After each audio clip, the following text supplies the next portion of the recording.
Teddy, watch what you bet right here on That Betting Show, and all eyes are going to be on the Sweet 16 second half tonight, heading into the Elite Eight over the weekend. The SEC versus ACC in KC tonight. Auburn versus UNC, minus 5.5. The Tar Heels come out as the favorite. Total, as we just talked about a few moments earlier, 165. Moneyline split plus 190, minus 230. If we take a look at some of the action here, Auburn is 18-14 in all line games this year. 5-2 against the spread on neutral court. 5-1 against the spread, coming in hot in March. UNC throughout the season, making their backers money. 21-11 against the spread on the season. 18-10 against the spread as a favorite. 3-2 on neutral court, but 5-2 also in March. We're going to get a fun, entertaining game. Probably not like we saw 3 out of the 4 games last night, Teddy. We'll get some tempo tonight.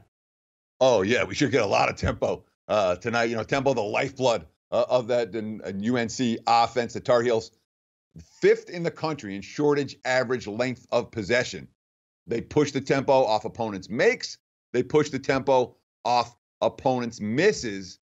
That certainly speaks to an up-tempo game against Bruce Pearl's squad, who wants to run at every opportunity. Now, there's a big difference in how these two teams score. North Carolina is primed to dominate the low post in this ballgame. They are going to get good looks from in the paint. They're going to take the ball to the hole. And if things go well for Roy Williams' squad, they're going to get easy looks. They're going to get ample and one opportunities. They're going to dominate the offensive glass. They're going to win the rebounding battle by margin, and they'll run away with this game. All that being said, Auburn is a live by the 3, die by the 3 type of team, and this is a type of game where those threes could well be contested. But Bruce Pearl's squad, let's not understate what they've been doing for the last month and a half. And really, I mean, this is a squad that had one mid-season slump. They were real good early. They've been real good late. And of course, when you're talking about this point spread range, you're going to have to deal with the final minute or two. Auburn, one of those teams, if they're trailing, they're capable of hitting a couple of shots down the stretch to make Tar Heels backers sweat a little bit. No, you're exactly right on that. The 3-point variance is always the key, especially heading down, because, Ted, as we've seen time and time again, if you're hot from 3-point land, there's nothing the other team can do. If those 3 balls are going down, it should make it interesting. But I always like the vantage point that you give if UNC is, because we're not really looking at the 5.5. You're saying to yourself now, well, if we're down 8 left and you get that wide open 3 with 5 seconds to go, it goes down, could be a cover for you. All ACC Clash in Washington, D.C. on Friday night. Virginia Tech and Duke going to lace them up. Duke favored by 7, total of 143. Moneyline split plus 275, minus 340. Virginia Tech comes in, Teddy, 17-15 against the spread in all lined games. 3-5 against the spread as a dog. 6-2 on neutral courts, but only 3-3 here in the month of March. Now, Duke, 18-18 against the spread on the season. 16-17 as a favorite. 4-6 against the spread on neutral court. And how about this? Only 2-6 in the month of March, Teddy. Yeah, I mean, there's a big bandwagon for Duke. They've been the public team in college basketball basically all year. And right now, they're struggling to cover some numbers. And the markets are reacting to that, obviously, with this total, with this point spread sitting at 7 right now, despite, I mean, let's call it what it is. The Ty Outlaw situation for Virginia Tech, that is an ugly distraction. And the one thing I don't want from teams is, and I don't know if you heard the story, Outlaws out in California in the first round. And some police officer smells marijuana smoke and gets the warrant and knocks down the door, and they find weed in the apartment. I don't know how many people he shares it with. Kids in California, oh, you're on the hook for the weed that we found in your house.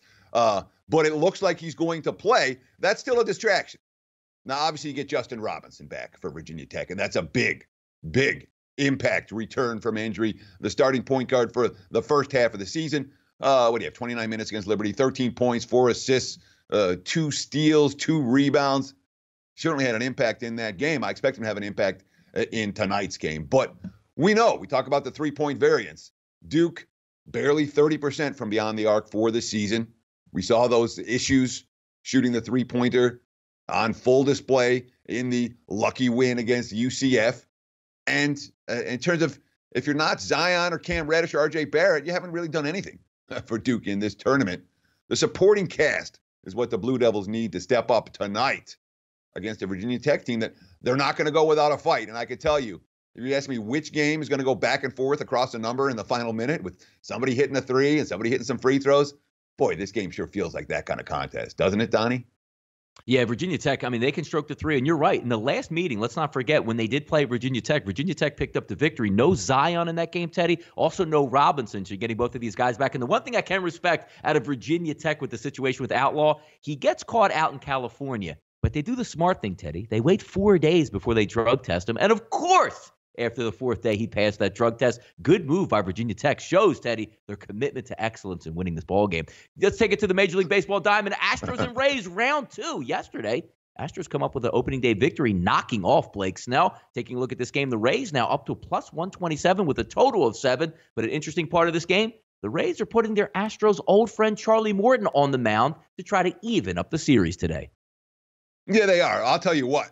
One of the things that I look for early in the season, I want teams coming out of the gate hitting. And when you see the way the Astros were hitting the baseball yesterday, Blake Snell hadn't allowed 5 earned runs since last May. It was also the only game all season he gave up 3 dingers. Well, that happened yesterday against this Astros team. So you have Garrett Cole on the hill, 15-5, a 2.88 ERA last year. He's dominated the Rays in his career. You can understand perhaps why Houston is an attractive choice today, even though Charlie Morton had these monster numbers, 29-10 over 2 seasons with the Astros. $30 million the Rays were willing to give him this past offseason.